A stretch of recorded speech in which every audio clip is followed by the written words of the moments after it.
বোঝানোর জন্য বলছি। আল্লাহ বলছেন রহমান দায়িত্বের হিসাব নিব।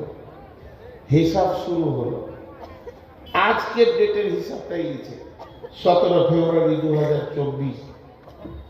কি করছিলি? সকালে সকালে উঠলাম, ফজরের সালাত পড়লাম, এক পারা কালাম পাকের তেলাওয়াত করলাম, তারপরে সামান্য চা খেয়ে বিস্কিট খেয়ে একটু লেখাপড়া করলাম। আল্লাহ বলছে চল আগেবার।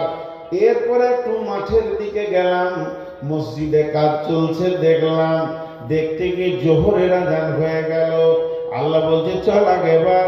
জোহরের সালাত পড়ার পর খাওয়া দাওয়া করে একটু রেস্ট নিলাম, আর রেস্ট নেওয়ার পর আসরের আজান হলো, তখন উঠলাম, আসরের নামাজ পড়লাম। আসরের নামাজ পড়ার পর একটু চায়ের দোকানে গেলাম, চা খাওয়ার